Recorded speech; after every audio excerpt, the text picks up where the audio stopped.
Well, if you're a football fan, you know that there are a lot of differences between the CFL and NFL games. Many Canadians like that, but the CFL has announced it's making some changes. Glenn Campbell joins us from McMahon Stadium tonight. And Glenn, over the next 2 seasons, we're going to see some big differences. Tara, in recent years, we've seen attendance dwindling in the CFL. The league is hoping these changes will make the game more exciting. The biggest changes to the CFL game will happen in 2027. The field will be shortened from 110 to 100 yards, but the width will remain the same at 65 yards. Changes in the end zone will see the upright move to the back, and the size will shrink from 20 to 15 yards. CFL Commissioner Stuart Johnston says it's all about making the game more entertaining. We think touchdowns are an important driver for fandom. And ultimately what we're doing is we're trading field goals for touchdowns. But next season, we'll also see changes. In 2026, the Rouge will no longer include a single point for a missed field goal attempt or when kickoffs or punts sail through the end zone without being touched. This removes the possibility that the Grey Cup or a playoff matchup or any game for that matter will be decided by a missed field goal or a punt or a kickoff through the end zone.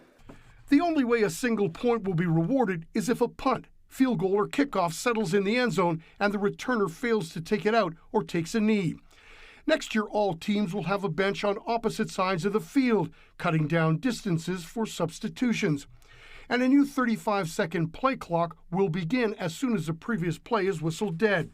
Stamps head coach and general manager Dave Dickinson learned about the changes on his way to practice on Monday. Really wasn't consulted and didn't have any input on it, so I'd rather digest what I hear, go back and actually read what was put in, probably have a little bit more to say down the road. Linebacker Adam Bighill is part of the CFL's executive board and was informed what the changes would be. This is a bit of Stuart's vision in driving this game forward, and we're going to stand behind it as long as that's taking care of player safety and us growing in the game, and we're happy. Online, many CFL fans are expressing outrage, from describing the changes as garbage to saying it destroys what makes the league Canadian. But here in Calgary, fans don't seem to mind.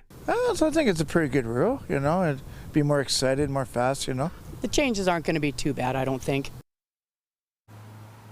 BC Lions quarterback Nathan Rourke also called the changes garbage and says players and coaches weren't consulted. Now, one thing they're not going to touch, 3-down football. The changes were approved unanimously by the CFL's lead governors, and that includes team owners and chairpersons. Tara? Okay. Thank you, Glenn.